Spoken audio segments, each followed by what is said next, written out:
Hello friends, this is Rahi and welcome to our channel B Ed वाले। I hope आप सभी अच्छे होंगे। जैसे कि आप सब जानते हैं कि मैंने 30 डेज की सीरीज स्टार्ट की हुई है। आज है डे 15। इससे पहले मैंने 14 वीडियोस ऑलरेडी क्रिएट की हुई हैं बीएड इन्फॉर्मेशन को लेकर। अगर आपने उन वीडियोस को नहीं देखा है तो जाके देख सकते हैं। नॉर्मली क्या होता है कि जब बच्चा जो है वो बीएड करता है तो उसके बाद में वो टीजीटी की तरफ बढ़ता है, ठीक है। पर कुछ बच्चे ऐसे होते हैं जिनको टीजीटी के बारे में नहीं पता होता है, तो आज हम ये डिस्कस करेंगे कि बीएड के बाद हम टीजीटी टीचर कैसे बने। तो ये सब जानने से पहले हमें ये जानना जरूरी है कि आखिर ये टीजीटी टीचर होता क्या है। तो उसको हम कह रहे हैं ट्रेंड ग्रेजुएट टीचर, यानी टीजीटी, ट्रेंड ग्रेजुएट टीचर। अगर आपने स्नातक किया है और स्नातक के बाद आपने बीएड किया है, यानी ग्रेजुएशन के साथ आप बीएड कर चुके हैं, तो आप कक्षा 6 से 10 तक के बच्चों को पढ़ाने के लिए एलिजिबल हो जाते हैं।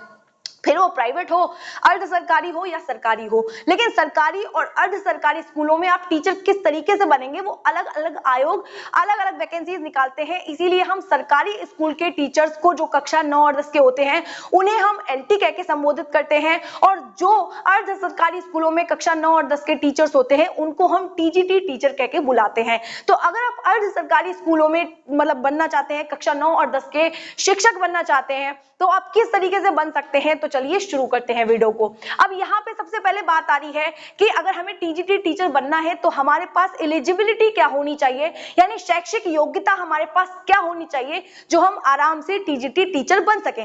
तो सबसे पहले क्या है, संबंधित विषय में आपका ग्रेजुएशन होना चाहिए, यानी आपने जिस विषय से इंटर किया हो उसी विषय, यानी जो भी आपके पास 12th में सब्जेक्ट रहे हो वही सब्जेक्ट आपके पास ग्रेजुएशन में हो, तो आप आसानी से टीजीटी की परीक्षा दे सकते हैं, ठीक है। फिर चाहे आपने होम साइंस ली हो तो आप ग्रेजुएशन भी होम साइंस से करेंगे। इसी तरीके से अगर आप साइंस बैकग्राउंड से रहे हैं तो आपके पास ग्रेजुएशन में साइंस के सब्जेक्ट का होना जरूरी है, तब ही आप जो है वो टीजीटी की परीक्षा दे पाएंगे। अब साथ ही में आपके पास बीएड का होना बहुत ही ज्यादा जरूरी है।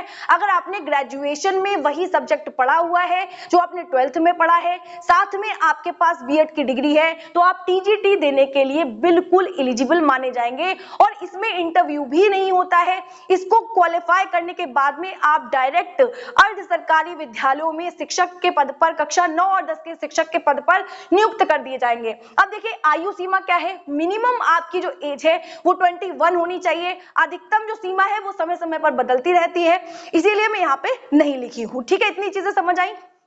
अब देखिए यहाँ पे सबसे पहले प्रोसेस क्या होता है, बच्चे को प्रोसेस जानना होता है। तो सबसे पहले क्या होगा, जिस भी स्टेट में आप हैं वहां पे सबसे पहले नोटिफिकेशन जारी होता है। यूपी से हूं मैं तो मैं बता रही हूं कि सबसे पहले क्या होगा, नोटिफिकेशन जारी किया जाता है। जिस भी आयोग के द्वारा ये कंडक्ट करवाई जाएगी वो क्या होगा, आवेदन, सबसे पहले नोटिफिकेशन जारी होता है, फिर आपको फीस सबमिट करनी होगी। देन उसके बाद में आपकी एक लिखित परीक्षा होगी।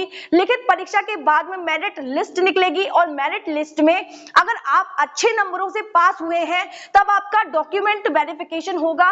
देन उसके बाद में आपका इंटरव्यू नहीं होता है।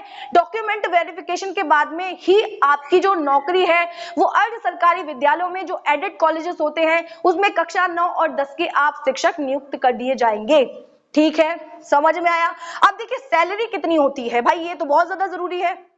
तो सैलरी कितनी होती है एडेड कॉलेजेस में कक्षा 9 और 10 के शिक्षक की, तो लगभग स्टार्टिंग होती है 44,000 से 1 लाख तो आप पहुंच ही जाएंगे, उससे ज्यादा भी होती है। एंड साथ ही में रहने का खर्चा अलग, खाने का खर्चा अलग, जो भी खर्चा होता है आपके जीवन में वो सब सरकार द्वारा उठाया जाएगा, ठीक है। अब डॉक्यूमेंट आपके पास कौन कौन से होने चाहिए, कक्षा 10वीं की 12वीं की आपके पास क्या होनी चाहिए, मार्कशीट होनी चाहिए, यानी 10th और 12th की मार्कशीट हो आपके पास। साथ ही में आपके पास ग्रेजुएशन की डिग्री हो, साथ ही में आपके पास बीएड की डिग्री हो, आधार कार्ड होना चाहिए। साथ ही में अगर आप किसी कास्ट से हैं तो आपका कास्ट सर्टिफिकेट भी होना चाहिए, ठीक है, मतलब अगर आप जनरल में नहीं आते हैं बेसिकली तो। और आपके पास पासपोर्ट साइज फोटो होना चाहिए। आवेदन शुल्क की रसीद होनी चाहिए, जब आपने टीजीटी का फॉर्म फिल किया होगा तो वो आवेदन शुल्क की रसीद आपके पास होनी चाहिए।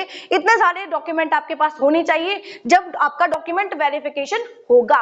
अब इन सारी बातों को सुनने समझने के बाद में हमारे मन में एक ख्याल आता है कि परीक्षा की अच्छी तैयारी कैसे करें। तो परीक्षा की अच्छी तैयारी हम कैसे कर सकते हैं, सबसे पहले आपका फोकस होना चाहिए एनसीईआरटी बुक्स पे।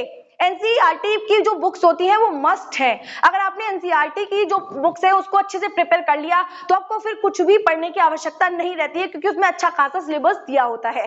साथ ही में प्रीवियस ईयर आपको करना है, जो भी टीजीटी जिस भी आप स्टेट से बिलोंग करते हैं, ठीक है, आप क्या करेंगे, प्रीवियस ईयर देखेंगे, मॉक टेस्ट देंगे, साथ में प्रैक्टिस सेट भी देखेंगे और डेली न्यूज़पेपर पढ़ने की आदत आप डालेंगे, जिससे कि हमारे जो करंट अफेयर है वो प्रिपेयर होंगे। क्योंकि मैं यूपी से हूं तो अगर कभी भी यूपी में जो टीजीटी के फॉर्म आते हैं तो मैं आपको जरूर से ही इंफॉर्मेशन दूंगी। लेकिन अगर आपको ये प्रोसेस समझ में आया है, ये जो इन्फॉर्मेशन है आपको इन्फॉर्मेटिव लगी है, तो वीडियो को लाइक और चैनल को सब्सक्राइब करना मत भूलिएगा इसी तरीके की मोर वीडियोस के लिए। और साथ ही में अगर आपकी कोई क्यूरी है, कोई भी डाउट है बीएड को लेकर, तो आप लोग कमेंट सेक्शन में पूछ सकते हैं। तो वीडियो अच्छी लगी हो तो वीडियो को लाइक करना, चैनल को सब्सक्राइब करना, साथ ही में अपने साथियों के साथ शेयर करना बिल्कुल भी मत भूलिएगा। मिलते हैं इसी तरीके की मोर वीडियोस के लिए, तब तक के लिए जय हिंद।